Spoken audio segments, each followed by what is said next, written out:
Hey, Doug here. I want to do a quick video for you guys on hog rings and hog ring pliers. Seems to be a few videos out there about this, but I feel like I could cover it from my perspective a little differently. So here you go. So there's really nothing special about a pair of hog ring pliers themselves. They're really just a shallow nose pair of pliers with a semicircle ground out in the tip. It's kind of sort of like a bird's beak. And those ground out sections just hold the hog ring in place. And then when you squeeze, it allows the ring to roll for you to get a complete squeeze on it. Now, if you try to use something like a regular pair of pliers, like a pair of slip jaw pliers, the ring won't stay in place. You can't get it done on the tip. It'll just slide out and squeeze. Now, sometimes you can go deep on a regular pair of pliers, but you're not going to be able to squeeze on your material. It's going to go flying, or the pliers themselves are going to damage your material. So you really need the specialty pliers for that.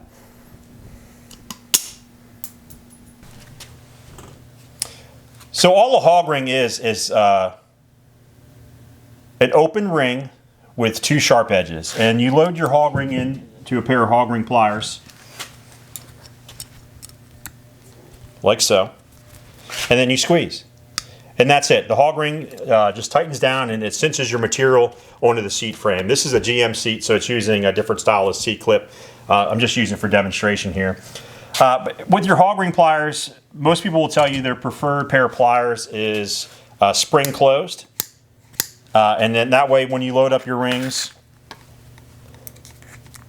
they'll just lock on there and you don't really have to fight it. It's going to stay in there. It's not going to drop. When you're pulling your material up or over and then you just clip it on, you don't really have to do a lot. I generally prefer a no spring pair. I feel like once I'm squeezing these pliers and I'm fighting that spring to open it, on my 100th hog ring at the end of the day, my wrists are really tired. I find like I get more mileage out of a no spring pair. But that doesn't mean I don't use my spring pair quite often, because I do.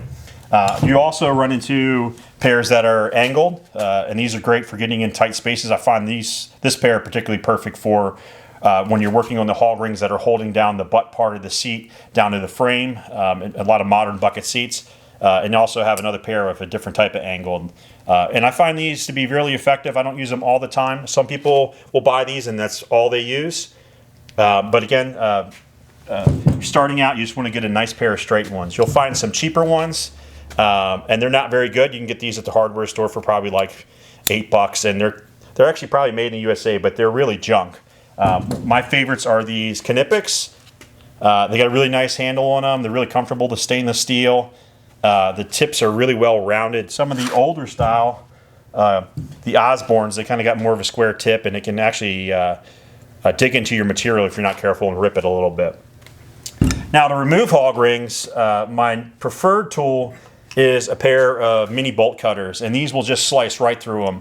A lot of people will use dikes or side cutters to cut them, but again, at the end of the day, your hands are so tired doing upholstery that the required leverage on these is twice as much as a pair of bolt cutters. And you can get a nice pair like these Knipex. I'm not endorsed by them, but I do like their tools. And these cut fantastic.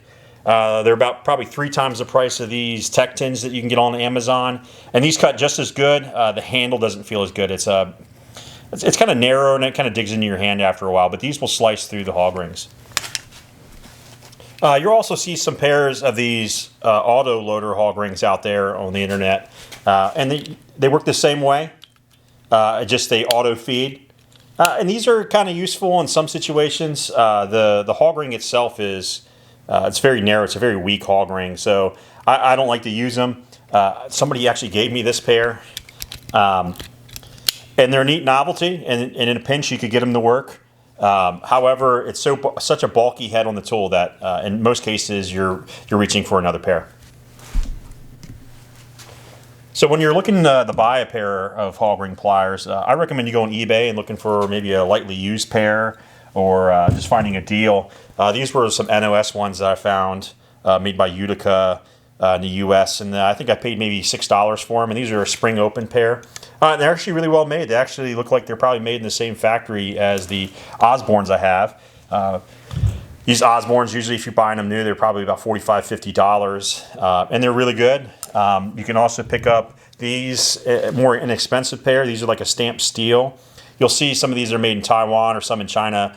This pair here I got off eBay. They're made by Republic Fasteners, and they're made in the USA, and I don't think they were more than 10 bucks. And they're actually a really good pair. So look around and you can find some deals. Look for an older USA made pair. Now, if you're just starting out, you're probably wondering where to buy hog rings, and you can find little packs like these at Tractor Supply or something like that. I have a Tractor Supply just maybe 5 minutes from the house, so I stop there when I'm running low. But generally speaking, you're going to be buying them by the pound, and usually it's like something like 5-pound increments.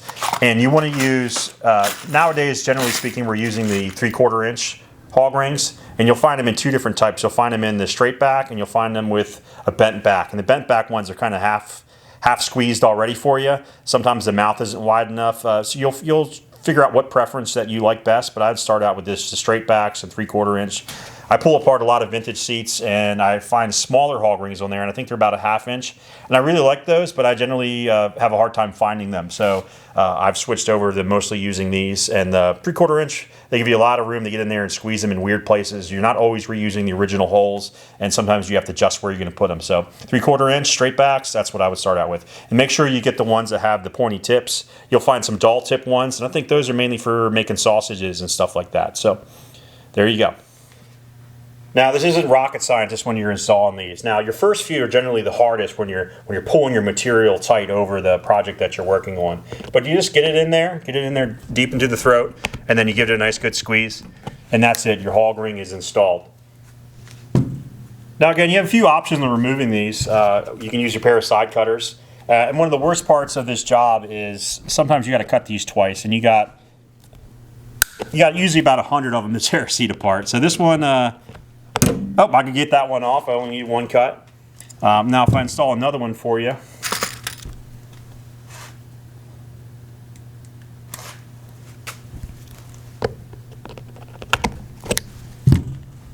And I use my mini bolt cutters here.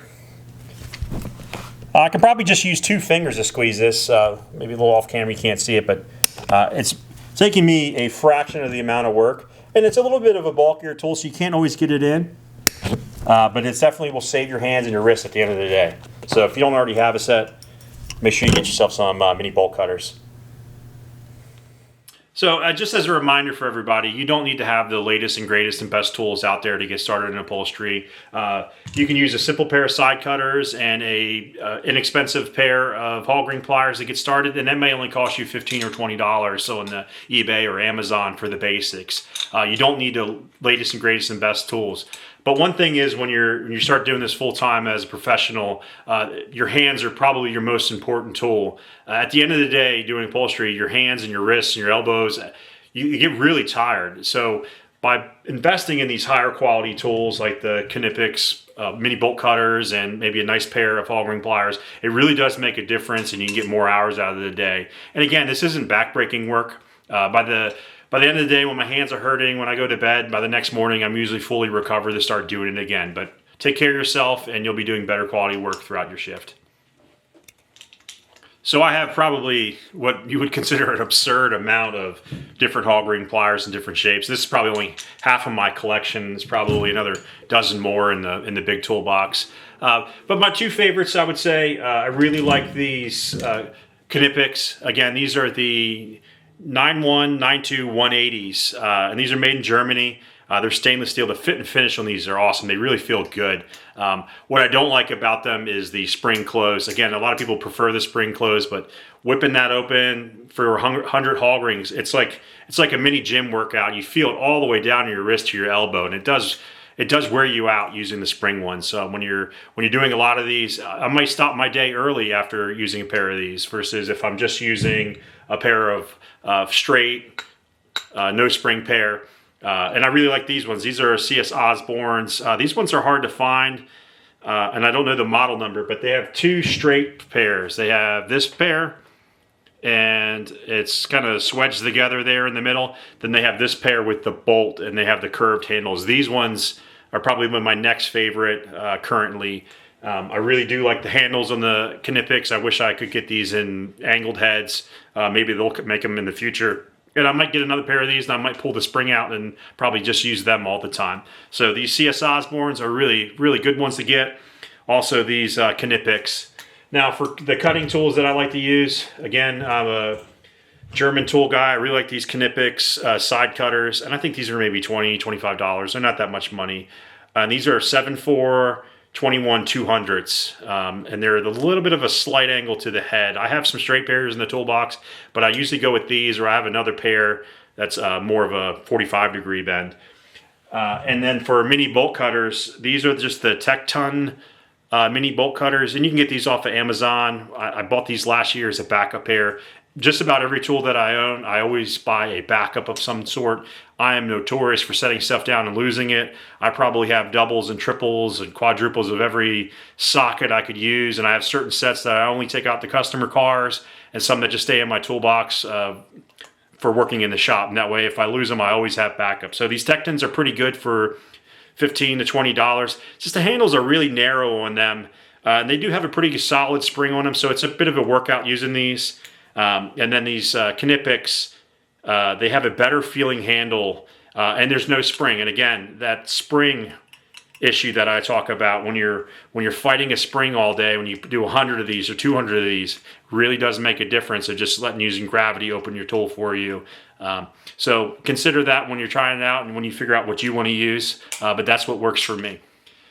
So these Knipex are the 7101 200s, and they're pretty good. So they're 200 millimeter.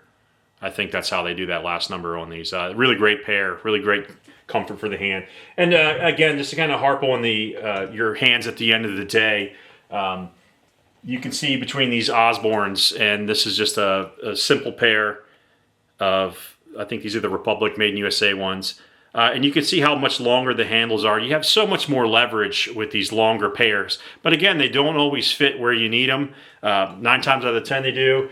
Probably once you start getting in the trade, you definitely want to pick up some of the angled ones. They make a huge difference for certain jobs. Sometimes if you don't have them and you need to get into like the top of a seat and you're fighting it in there, you're really pressing too hard, and you'll actually miss where you're trying to get your hog ring. And when you try to use one of these, it's like first try, easy mode.